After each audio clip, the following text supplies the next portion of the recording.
चौथा पॉइंट है सामाजिक कारण। सामाजिक कारण के अंदर भी यहाँ पे 2 पॉइंट दिया हुआ है, शिक्षा का निम्न स्तर और लैंगिक असमानता। तो सबसे पहले हम शिक्षा का निम्न स्तर की चर्चा करेंगे। भारत में गरीबी के लिए एक महत्वपूर्ण कारण शिक्षा, तालीम, कौशल। शिक्षा मतलब आप जो पढ़ रहे हैं, ठीक है, आप खाली पढ़ते हैं, परीक्षा देते हैं, पास होते हैं, रिजल्ट आता है।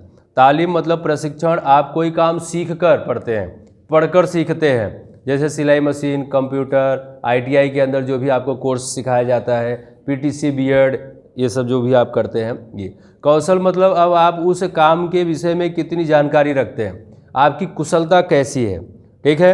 तो शिक्षा के निम्न स्तर के कारण विशेषकर ग्रामीण क्षेत्रों में कृषि क्षेत्र में नई टेक्नोलॉजी, नई कृषि पद्धति, संशोधन, कृषि उत्पादन के विक्रय हेतु बाजारों का लाभ प्राप्त नहीं होता, क्योंकि अब जो शिक्षा है वह लोगों तक पहुंचता नहीं है। लोगों को जानकारी नहीं है कि कृषि उत्पादन कैसे करना है, कृषि उत्पादन में क्या क्या लगने वाला, कौन सी टेक्नोलॉजी का हमें उपयोग करना है, ठीक है, कौन सी खाद का हमें उपयोग करना है, कौन सी पद्धति का हमें उपयोग करना है। जो पढ़े लिखे हैं, जिनको कृषि उत्पादन से संबंधित जानकारी है, उनके यहाँ फसल का उत्पादन अधिक होता है, और अधिक फसल का उत्पादन होने से विक्रय अधिक होगा, अधिक विक्रय होने से आय अधिक होगी, और उनका जीवन स्तर क्या होगा, अच्छा होगा। क्यों? क्योंकि वो जो आय प्राप्त करते हैं उसी आय से वो क्या करते हैं, कृषि उत्पादन संबंधित सुविधा इकट्ठा करते हैं, ठीक है, और उनका जो उत्पादन है वह और बढ़ता है, ठीक। तो संशोधन कृषि उत्पादन विक्रय हेतु बाजारों का लाभ प्राप्त ना हो पाने के कारण, जिसके परिणाम स्वरूप कृषि क्षेत्र में एक तरफ प्रति हेक्टर उत्पादन कम होता है, तो दूसरी तरफ प्रति श्रमिक उत्पादकता भी नीची देखने को मिलती। भाई सीधी सी बात है, अभी मैंने आपको प्रच्छन्न बेकारी का उदाहरण दिया। अब यहाँ पे प्रति हेक्टर अगर उत्पादन कम, तो श्रमिक की प्रति श्रमिक उत्पादकता भी कम देखने को मिलेगी। शिक्षा के निम्न स्तर के कारण गांव में वैकल्पिक रोजगार के अवसर कम प्राप्त होते हैं, क्योंकि पढ़े लिखे नहीं हैं और दूसरा कोई काम कर नहीं सकते हैं, ये सारी समस्या देखने को मिलती है। तो वेतन दर नीचा होने के कारण गरीबी का स्तर क्या होता है, ऊंचा देखने को मिलता है। तो चौथा जो पॉइंट सामाजिक कारण में, दूसरा पॉइंट लैंगिक असमानता। अब लैंगिक असमानता में क्या है कि भारत में स्त्री पुरुष, देखिए स्त्री पुरुष असमानता शुरुआत से ही अस्तित्व में है, मतलब अलगाव देखने को मिलता है। समाज में स्त्रियों के स्वास्थ्य के प्रति कम ध्यान दिया जाता है, समाज में स्त्रियों के प्रति जो स्वास्थ्य है उस पर कम ध्यान दिया जाता है। परिणाम स्वरूप स्त्रियों में कुपोषण, कम वजन, कमजोरी का अनुपात अधिक देखने को मिलता है, मतलब दुबली पतली, सिंगल बॉडी, कुपोषण, उनका वजन कम, कमजोरी बार बार आ जाना, ये सारी समस्याएं देखने को मिलती है। क्यों? क्योंकि उनके ऊपर ध्यान कम दिया जाता है, जिसके परिणाम स्वरूप प्रसूति के समय, जब गर्भवती महिला डिलीवरी हो रही हो, वैसे समय में माता मृत्यु दर अधिक देखने को मिलता है, मतलब बच्चे के जन्म के समय माँ क्या होती है, मर जाती है। क्यों? क्योंकि पहले जो समस्या थी उसके कारण। एवं नए जन्म लेने वाले बालकों के स्वास्थ्य में कमी होती, अथवा क्या होगा, अगर माता जिंदा भी है तो जो बालक जन्म ले रहा है उसके स्वास्थ्य में क्या देखने को मिलती है, कमी। तो उसे शहरों में कांच के अंदर रखेंगे, बहुत दिनों तक उसे ऑक्सीजन पे रखेंगे, ऐसी बहुत सारी समस्याएं देखने को मिलती हैं। बालक फिर लंबे समय तक जीवित रहे कि ना रहे, इसकी भी कोई गारंटी होती नहीं। स्त्रियों की शिक्षा कम होने से पुरुषों की तुलना में आय कम। अब एक तो स्त्रियां क्या है, कम पढ़ी लिखी है, तो पुरुष ज़्यादा पढ़े लिखे हैं, तो आय जो है, वेतन जो है, वह कंपनी के अंदर या ऑफिस के अंदर उनको क्या मिलता है, कम मिलता है, ठीक है। तो अर्थतंत्र की कुल जनसंख्या में स्त्रियों का प्रमाण लगभग आधे से भी कम देखने को मिलता है। अर्थतंत्र में मतलब काम करने वाली स्त्रियों में पुरुषों की तुलना में आधे से भी कम देखने को मिलती है, जिसमें स्वास्थ्य का नीचा प्रमाण और आर्थिक क्षेत्र पर कामकाज के कम अवसर के कारण परिवारों की आय नीची रही। क्या रही? अब पुरुष अकेला काम करता है, एक आदमी कमाने वाला और 10 आदमी खाने वाला, एक कमाने वाला और 10 खाने वाला, तो कैसे बचत होगी, कैसे हमारा जीवन स्तर ऊपर आएगा? नहीं। अब यहाँ पे अगर 2 आदमी कमा रहे हैं और 10 खा रहे हैं तो थोड़ा अच्छा हो सकता है, अथवा 3 आदमी कमा रहे हैं 10 आदमी खा रहे हैं तो और अच्छा हो सकता है। लेकिन जब एक ही आदमी कमा रहा है तब तो समस्या तो रहने वाली है। अब जिसमें स्वास्थ्य का नीचा प्रमाण, आर्थिक क्षेत्र पर कामकाज के कम अवसर के कारण परिवारों की आय नीची रही है, और जिससे अधिक प्रमाण में गरीबी देखने को मिलती है, अधिक प्रमाण में गरीबी देखने को मिलती है। और वह व्यक्ति क्या रहता है? गरीब का गरीब बनता रहता है और गरीब बनता चला जाता है। तो विद्यार्थी मित्रों, अब हम 5वां पॉइंट अन्य कारण में हम पहला पॉइंट युद्ध की चर्चा करने जा रहे हैं। भारत ने आज़ादी के बाद पड़ोसी देश पाकिस्तान और चीन के साथ युद्ध का सामना किया।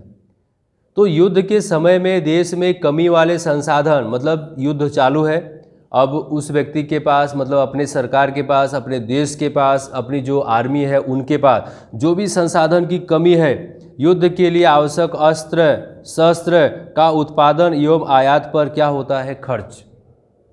भाई देश की बात है, तो जो पाकिस्तान और चीन के साथ युद्ध हुआ उसमें जो भी खर्च हुआ, जो भी अस्त्र और शस्त्र की जरूरत पड़ी, उसे क्या हुआ? खरीदा गया। अब जब खरीदा जाएगा तो देश की राष्ट्रीय आय से ही वह जाएगा। किससे जाएगा? देश की राष्ट्रीय आय से ही जाएगा पैसा। अब जब देश की राष्ट्रीय आय कम हो जाएगी तो जो लोग हैं उनकी पगार 1-2 दिन की काटी जाएगी, वस्तु की कीमत बढ़ाई जाएगी, ठीक है, ताकि वह पैसा सरकार तक पहुंचे और सरकार उस पैसे को युद्ध के पीछे खर्च कर सके, ठीक है। अब जैसे आप अपने पड़ोसी से झगड़ गए और आपके पास कुछ भी नहीं है, तो आप एक तलवार, एक बंदूक, कुछ भी खरीद के लाते हो या पुलिस वाले को पैसा देकर आते हो, तो आपका तो खर्च हुआ ना। अब आप क्या करोगे? किसी से उधार लोगे, कंपनी से उधार लोगे, लोन लोगे, तो ये सारी समस्या देखने को मिलती है। तो आप यहाँ गरीब बने, उस समय के लिए जो पैसा बचत में जाना था, आपके जीवन शैली में परिवर्तन करना था, उसमें क्या हो गया? गरीबी देखने को मिली, जिससे जीवन जरूरी चीज़ वस्तुओं के उत्पादन में क्या हो गई? कमी हो गई। हम अपने जीवन के साथ क्या करेंगे? समझौता, ठीक है, ये बातें यहाँ पर देखने को मिली।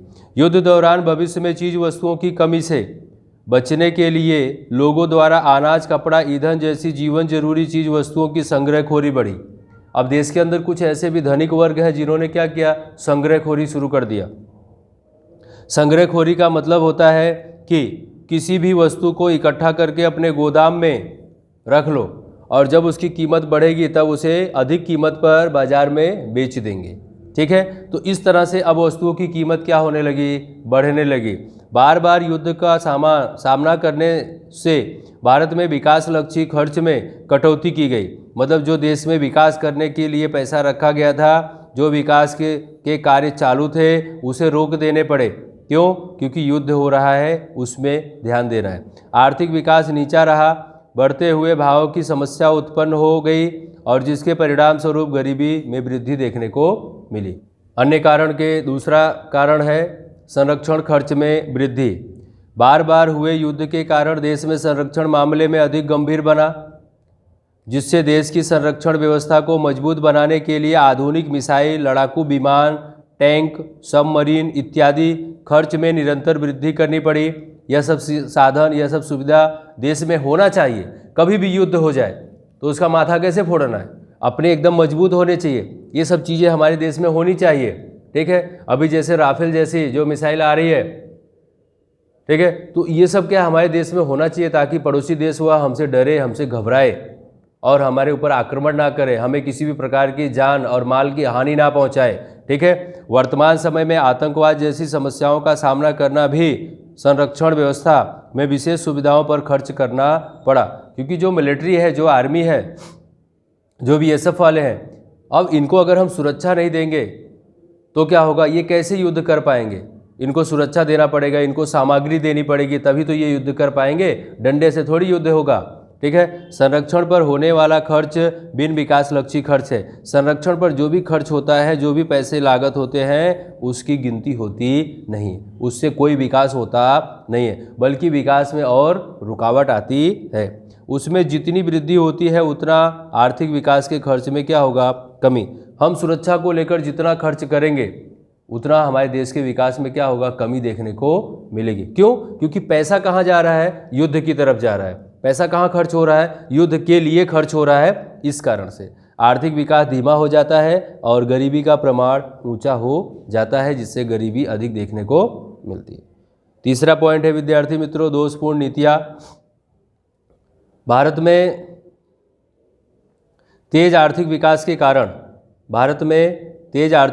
के कारण आयोजन के अंतर्गत द्वितीय पंचवर्षीय योजना से आधारभूत बड़े उद्योगों को विशेष महत्व दिया गया। क्या दिया गया? बड़े उद्योगों को विशेष महत्व दिया गया। और तेज औद्योगिकीकरण मतलब तेजी से कंपनी कारखाना की शुरुआत की गई। ऊंची दर से आर्थिक विकास हासिल कर देश की गरीबी और बेरोजगारी की समस्या का निराकरण करने के लिए यह नीति अपनाई गई। ठीक है, यह नीति क्या की गई? अपनाई गई। किसके लिए? ताकि देश का विकास अच्छी तरह से हो सके। परंतु इस नीति में देश की अधिकांश आबादी जो कृषि क्षेत्र पर निर्भर थी उसकी उपेक्षा कर दी गई। क्यों? क्योंकि जब आधुनिक टेक्नोलॉजी आ गया और नए नए कारखाने कंपनियां खुलने लगे तो जो किसान थे उनकी उपेक्षा कर दी गई। कृषि उत्पादन पर किसी ने ध्यान ही नहीं दिया। और जब कृषि उत्पादन पर ध्यान नहीं दिया गया तब क्या हुआ? फसल महंगी। देश की अधिकांश आबादी को रोजगार एवं आय उपलब्ध करवाने में कृषि क्षेत्र और छोटे तथा गृह उद्योग के कम विकास के कारण लोगों में आय क्या रहा? नीची रही। और जब आय नीची रही तो क्या हुआ? गरीबी देखने को मिली। इसके अतिरिक्त आयोजन काल दौरान गरीबी और बेरोजगारी निवारण हेतु जो विविध योजनाएं शुरू की गई उनमें बारंबार क्या हुआ? बदलाव देखने को मिला। और सरकार जो बार बार बदलती रही, सरकार भी बार बार बदलती रही। इसके कारण सातत्य और संकलन का अभाव, जो सत्यता थी उसमें कमी देखने को मिला। ठीक है, जिसके परिणाम स्वरूप इन योजनाओं द्वारा लक्ष्यांक के अनुसार गरीबी नहीं घटाई जा सकी। तो विद्यार्थी मित्रों, ये पॉइंट यहाँ पे पूरा होता है। धन्यवाद।